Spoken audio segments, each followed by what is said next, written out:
Before that guy, I have this guy. Cameron Alverson is his name.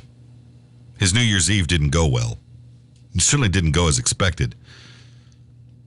When a firework exploded in his hand while he was celebrating, causing him to lose more than half of his fingers on one hand.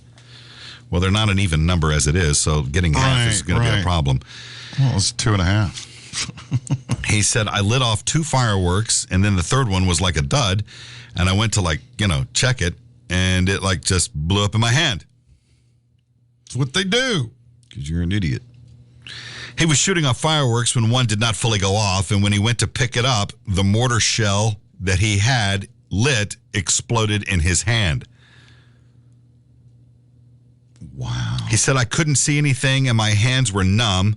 I finally got, sight for 10 seconds, and then I see one of my hands was missing. Wow, dude. And then he passed out. Yeah. Once he came to, he ran inside to get his girlfriend, Teresa, and they loaded up and headed to the hospital. Did they grab the hand parts? He said, on the way to the hospital, I could just feel going out, I felt like I was blacking out almost. Well, of course, dude. You lost part of your hand. He said, I got in the car, the truck, and then there's a phone charger in there, and I started to tourniquet my arm off with a phone charger. I start looping it around my own arm. At least he had that common sense to do it, dumbass. He ended up losing his thumb, his index finger, and middle finger. Well, the most useful fingers on a hand. The math is not too good there. That's over half. Yeah, it is. He was airlifted to Salt Lake City and is uncertain if he will keep his remaining fingers, the other 2, the little finger. So he's lost 60%. Uh-huh. It's his left hand. Yeah. The fire marshal there in Bozeman,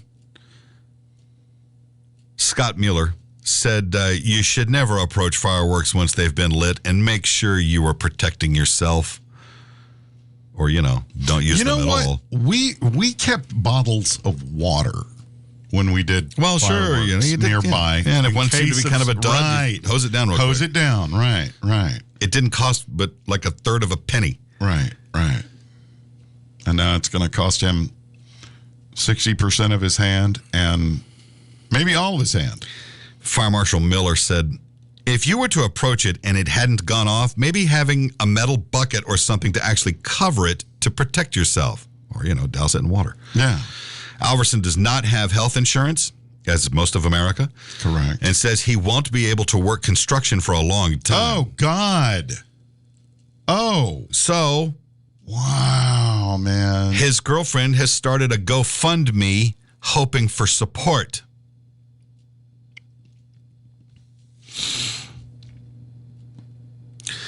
He said, as many people can donate money as possible to maybe help pay for a prosthetic in the future and medical bills or anything. That's all he's looking for. Wow, man. Because he was an idiot. I'm sure he'll find some people that are sympathetic, but I mean, I'm sympathetic in so far as the fact that he was injured and he doesn't have insurance. And I mean, he's a working man without insurance. Right. Yeah. Yeah, that is sad. That's a sad state of affairs there. It is. And it's theoretically preventable, but right. Obviously not. Now, he was an idiot. Oh, yeah. He held an explosive in his hand and it went off. No pun intended, but hands down. Well, yeah. Or fingers down, or whatever the case was. Yeah. Wow. Yeah. Oy. Well, that sucks. Wow. And he was a construction worker. Mm-hmm.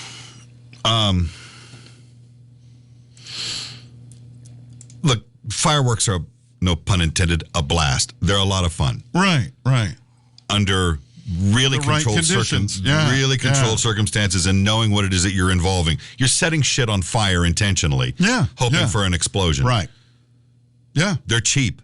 Yeah. You can get them all over the place. That's why a lot of cities have banned them. Within the limits. They don't enforce that, right. clearly. No, they really don't. But not when people are just too busy shooting off guns instead. But there's always that fear that a bottle rocket is on fire, is going to land on your roof, and burn your house down. Yeah. Oh, yeah. That's sort of why they stopped that. Within city limits. Yes. Yeah. Yes. And back home, they do it off the beach. Yeah, you're right there at the water. Right there on the water. Do it over the Gulf. And now, another problem with that is that leaves a lot of waste, a lot of litter. It does. Now, granted, most of them are made of paper, and that's biodegradable. Yeah. But there's plastic parts in some of those things. And you know, the day after the 4th of July, you drive down the road, and there's garbage all over the place. Garbage, there's paper from like black cats, but there's also fins and tips for little rockets, little plastic tips and stuff laying around. Yeah. We always pick that up and threw it away. Well, you kind of have to. You should. Yeah. If you're going to be responsible, you don't want to leave a lot of garbage around. Yeah, but why pick it up? Somebody else will do it. And another issue. That's their attitude. Another issue with having fireworks around, and this has really been more of an issue here as of late, PTSD. Yeah. Bless you. Thank you. You know, you got people, you got veterans that have come back from our most recent bit of fun in Afghanistan, and they're suffering from this. Yeah. And dogs. Yeah. Dogs don't like that stuff. No. And our dog, our Aussie that we used to have, she didn't like it. Thunderstorms, she'd come hide by us. I've had a dog that was just the same way. Being inside during 4th, she didn't like it. She'd come hang out right next to me. I had a dog that was terrified of thunderstorms. Poor bastard would freak out. He would start shaking. Yeah. And, you know, and it's like, you know, you're there to, you know, kind of be with him. And as long as you're around him, he was okay. Right.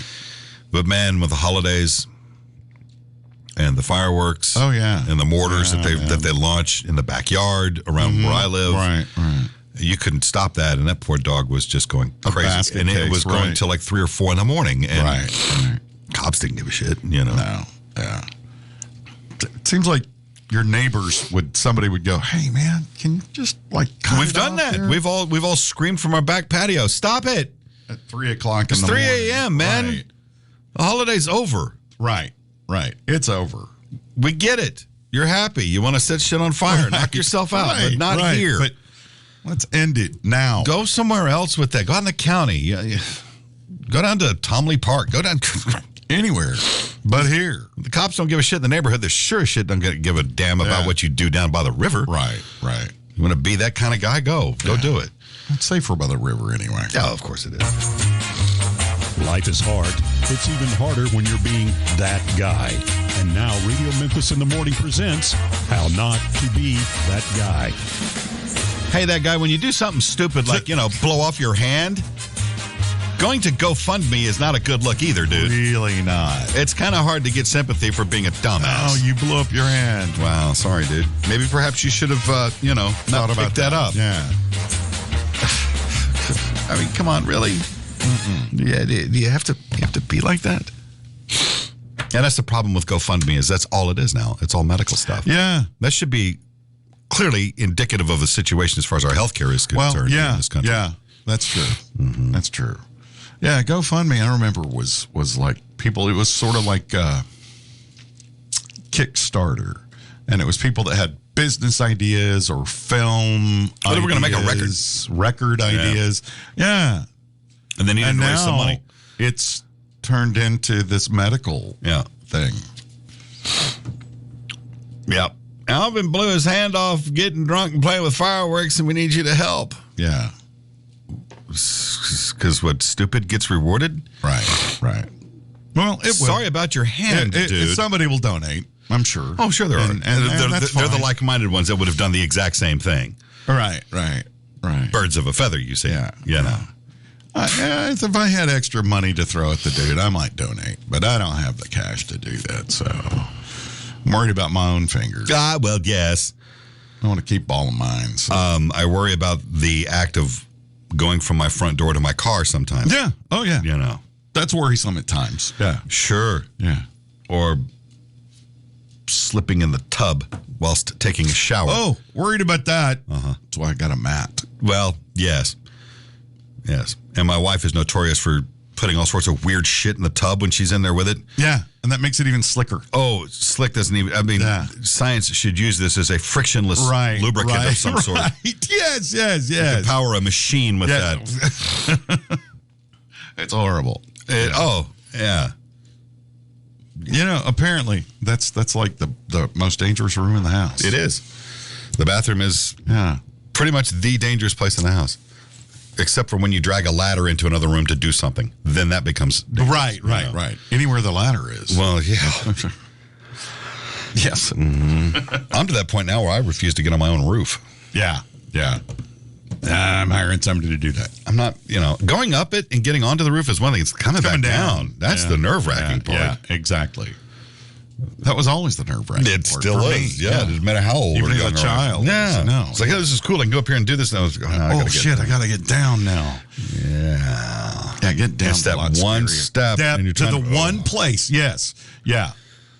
It's because it's further away than you think it is. And you're going to miss it when you go for that. Yeah. Yeah, or it wobbles a little bit. Yeah. It's like, oh, dear God, this is how it ends. That's right. Well, what happened to him? Fell off a ladder. Ow. He got impaled by a rake. It was awful. Yeah. That's like, it's like I tell my dad every once in a while, one thing that I've learned as I've gotten older is that some things, you want to do a lot by yourself. You want to, take on any particular home improvement job. You want to do as much as you can by yourself. But there are some things where you just immediately stop and go. Oh, yeah. And I need to write a check. Right. Usually for me, it's like when I've started the job and I've completely effed it up. And I'm like, I'm going to need somebody to fix my somebody's going to have to step on this and make this happen. Yeah, this is going to wind up costing me more than doing it myself. That's just not a good idea.